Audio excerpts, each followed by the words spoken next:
Students, आज हम करेंगे एक्सरसाइज 5.8 जो कि है मीन वैल्यू थ्योरम।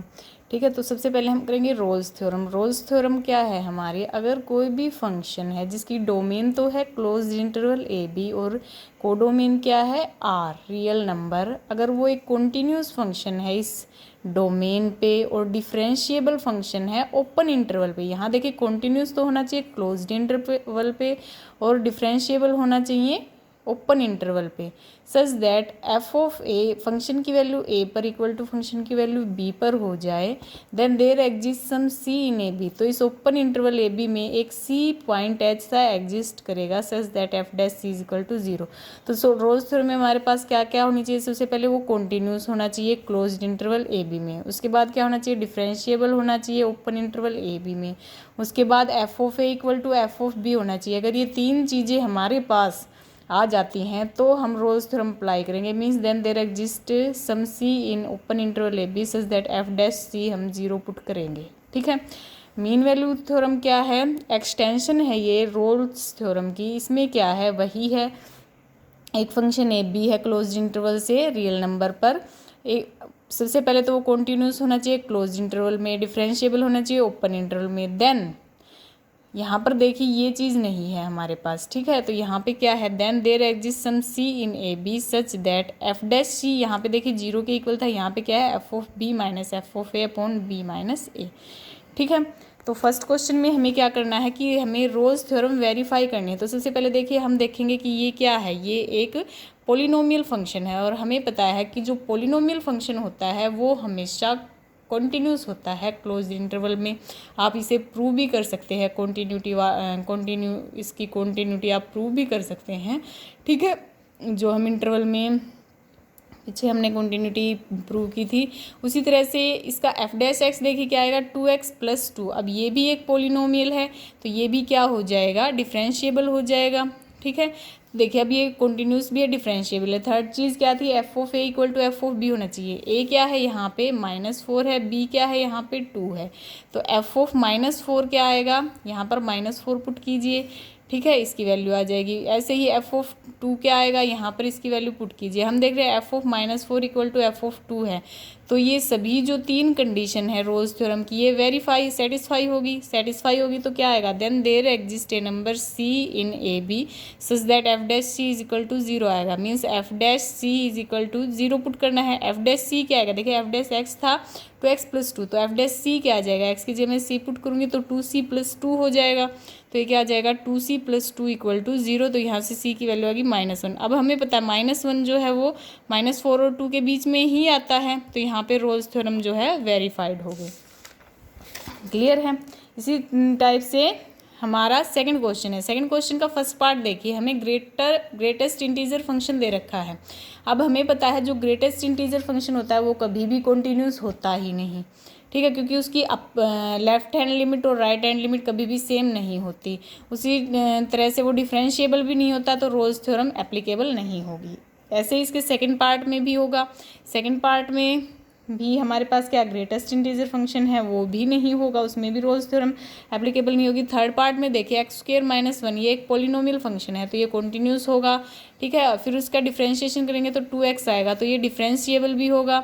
अब ये कॉन्टिन्यूस भी है, डिफरेंशिएबल भी है। अब थर्ड चीज़ क्या थी इसमें, f of a equal to F of b होना चाहिए। ए यहाँ पर क्या है 1 है और बी क्या है 2 है। ठीक है, तो एफ ऑफ ए क्या आ जाएगा, यहाँ पे हमारा एफ ऑफ 1 क्या आएगा 1² - 1 0, f of b means f of 2 क्या आएगा 2² - 1 3। तो देखिए यहाँ पे f of a equal to not equal to F of b आया है, तो Rolle's theorem is not applicable.